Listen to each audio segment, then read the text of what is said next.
As if the McCrispy couldn't get any better, Bacon and Ranch just entered the chat.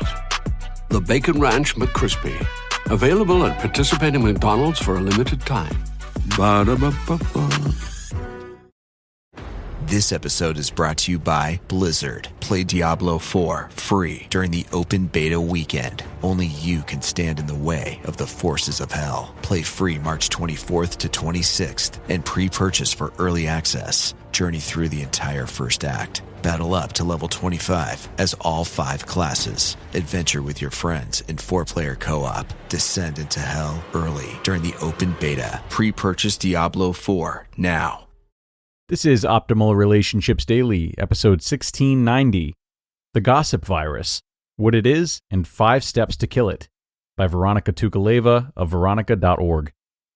Hello, everybody. Welcome back, and thanks for starting your week with us here on ORD. I'm Greg Audino, your host and narrator. Very grateful to have you here once again, and as always, we're going to do what we do best and share another article for you that can help you improve your relationships. This one coming from Vironika Tugaleva, and covering that little corner of relationships called gossiping. Why do we do it? Why is it harmful? And how do we stop it? You're going to learn today. So let's jump into this post now and start optimizing your life. The Gossip Virus, What It Is and 5 Steps to Kill It, by Vironika Tugaleva of Vironika.org. Quote, "Rumor travels faster, but it don't stay put as long as truth," end quote, by Will Rogers. Inspired by a friend's recent frustration, I've been thinking deeply about gossip. Seeking to ease my friend's pain, I wondered, why does it happen? Must it happen? Why do we continue to hurt each other? Let's face it, gossip hurts. If you've ever walked into a crowd of people with hushed voices who, immediately upon your entrance, ceased talking, you'll know what I mean. Perhaps you've been the victim. Perhaps you've been the bully. Perhaps you've been the so-called innocent bystander of gossip. In any case, to have avoided it on this planet, in this culture, is to have lived blind and deaf. Gossip is a disease of our age. Gossip is the ultimate anti-love. Perhaps the most dangerous thing about gossip is how it multiplies. It is like a viral disease. We see people gossiping, and then we gossip about their gossip. How dare they speak so lowly of others? We believe, perhaps, that we are on higher ground, but, quite accidentally, we find ourselves doing the very same thing. Where does gossip come from? Why do people feel the need to engage in it? Is it necessary? Is it avoidable? Is it preventable? Can we stop it? Firstly, let's look at what gossip really is. It is not a way to intentionally hurt others. No one intentionally hurts others.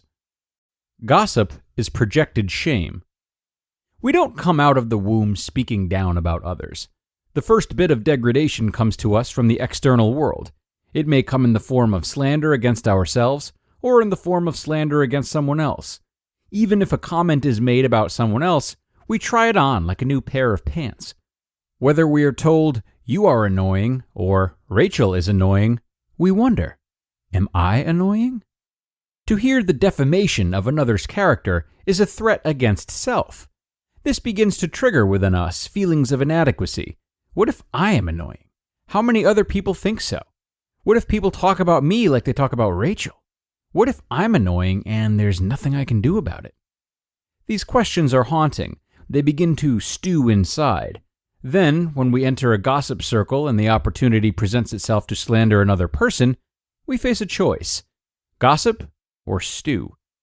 If we are overflowing with shame, we'll try on gossip.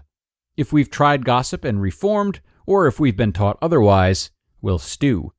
In any case, those deprecating thoughts either live within or they come out externally. This is why gossip spreads like a virus. We hear gossip, we try it on, and we get frightened. Many people, when they become frightened of their own inadequacy, project this onto others. This does not by any means make them bad people. Their actions are unconscious and reflexive. They are simply afraid. Just one browse through a history textbook should show you what people are capable of when they are afraid, insecure, and shameful. What then can we do about it? Whether you are the victim, the giver, or the observer, here is a simple 5-step process that will help you cope with the gossip virus, no matter where you stand. Number 1. Stop participating. The first order of business is to exercise some self-awareness and thus stop participating. This may sound simple, but it can be deceptively difficult. Gossiping is a behavioral pattern. It's a pattern of projecting one's own shame onto others. To stop this projection means to face your own self-judgment as opposed to externalizing it. It also means that, perhaps, you will be left out of social group patterns in which you were formerly a key part. To stop the spread of gossip is an act of courage.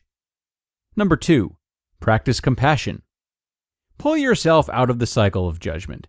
Be compassionate. Recognize that gossiping about those who gossip is still participation in the process. Recognize gossip for what it is, projected shame. Look at those who perform it, not with hate or judgment, but with compassion.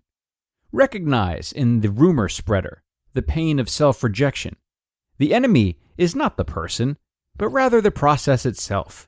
If we remove the process, we are all beautiful souls beneath the guise of externalized insecurity. Number 3. Forgive and be kind. As you learn to see the love hunger within gossiping individuals, give them some love. When you interact with people who gossip about you or people about whom you've gossiped, give them forgiveness, acceptance, and kindness. Give them genuine compliments. Even if it feels strange at first, even if you hold resentment against them or feel overwhelmed with guilt, remember that everything takes practice. You have come to your current state of functioning in the gossip virus, whether it's avoidance, participation, or passivity, through practice. Now, you can practice an incompatible way of behaving. It may take some time to get used to, but it too will become automatic over time. Number 4. Spread positivity. This step is my favorite. Spread positive rumors. Begin, as often as you can, speaking positively about people behind their backs. Watch over the coming weeks how this transforms your environment. For those who are tired of the gossip virus, they will latch on to your leadership and continue the spread of love and joy. For those who wish to continue to gossip, they will start to do so away from your presence. Hopefully, one day, they will stop altogether. Number 5. Take care of your thoughts. Recognize that both shame and gossip are not results of inadequacies in yourself or others. They are simply viral thoughts that turn into feelings that drive behavior. As long as you practice loving thinking about yourself and other people, you will radiate with a loving energy that gives you a deep resilience against all negativity.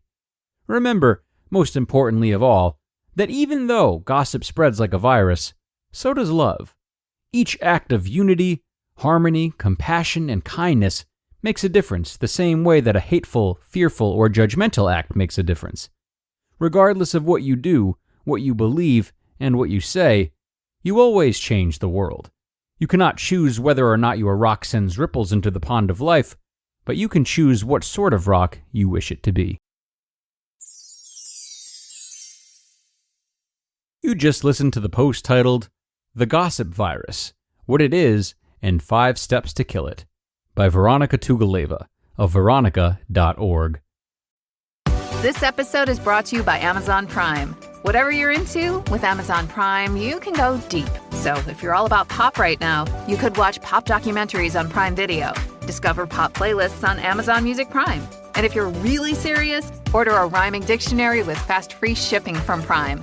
From shopping to streaming to saving, it's on Prime. Visit Amazon.com/Prime to get more out of whatever you're into.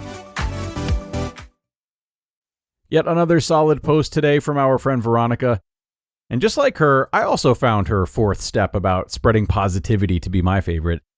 Though it's not necessarily easy, it is often commonplace to combat things like gossip by taking a passive role and avoiding it in various ways. But spreading positivity is an extremely active form of alienating ourselves from gossip. It's a great example of how gossip can really be flipped on its side and not only thrust ourselves into action that fights it, but action that can most strongly encourage others to stop gossiping as well, as an example is set to follow very firmly.